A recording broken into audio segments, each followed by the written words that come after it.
Hello friends, आज हम इस वीडियो में डेटाबेस के कितने टाइप्स है उसके बारे में पूरी तरह से जानेंगे, वो भी न्यू वे में, जो हम एक बार सुनने के बाद सीख लेंगे, दोबारा देखने की ज़रूरत नहीं है। तो चलिए आपके बिना देरी करे शुरू करते हैं। What is database? एक ऑर्गेनाइजेशन है जो स्ट्रक्चर्ड वे में इंफॉर्मेशन को कलेक्ट करता है और टाइपिकल स्टोर करता है कंप्यूटर सिस्टम में।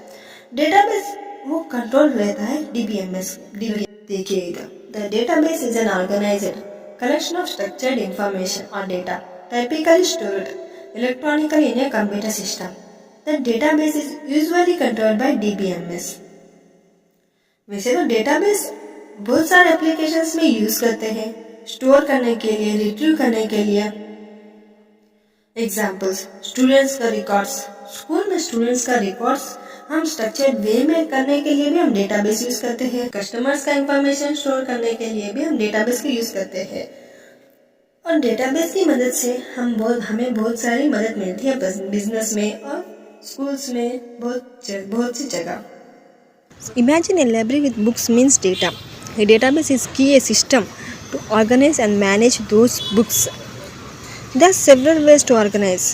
First, relational database, NoSQL database, graph database, time series database, document oriented database और भी बहुत सारे हैं, तो लेकिन ये हमारे लिए इम्पोर्टेंट है। तो रिलेशनल डेटाबेस के बारे में जानेंगे।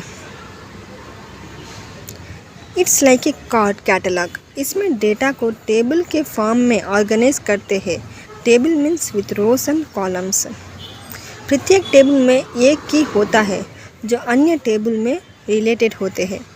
देखिए, organize data into tables like cords with rows and columns. Each table has a key like a book title to link to another table.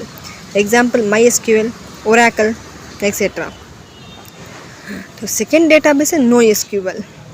NoSQL database, it's like a bookshelf.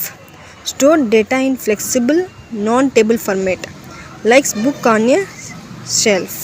Goods for large amount of unstructured data like images and videos. For example, Mango database, Cassandra. तो NoSQL database जो table format में नहीं होता और एक flexible वे में ही होता है। जैसे कि बुक्स, जो हम एक शेल्फ में बुक्स सारी जोड़कर रखते हैं, वो टेबल फॉर्मेट में नहीं होता, लेकिन उसे हम फ्लेक्सिबल वे में स्टोर करते हैं। तो नेक्स्ट डेटाबेस के बारे में जानते हैं, graph database. It's like a web of connections. Focuses on relations between data, जैसे कि social network. Stores data as nodes and edges, like a web. Nodes and edge के रूप में स्टोर करते हैं। For example, Amazon Neptune. तो ये था graph database. Time series database का मतलब ये एक डायरी की तरह है। Optimized for storing and retrieving data. For example, Influx database, OpenTSDB. Last, document-oriented database. It's like a file cabinet. Stores data in self-contained documents like files in a cabinet.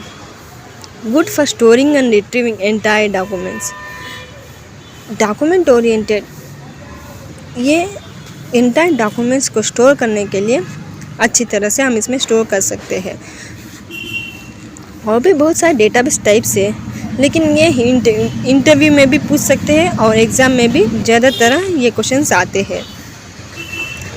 और data types है जैसे कि की value data types, ये data को store करते हैं simple की वैल्यू पेयर्स में।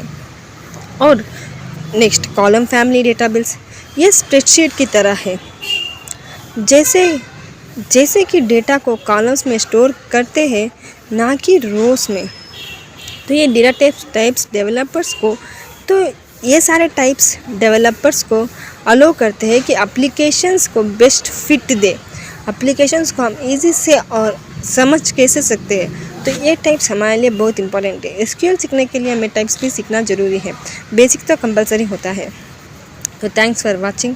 प्लीज़ लाइक, शेयर और सब्सक्राइब करना मत भूलिएगा। New way to learn channel को।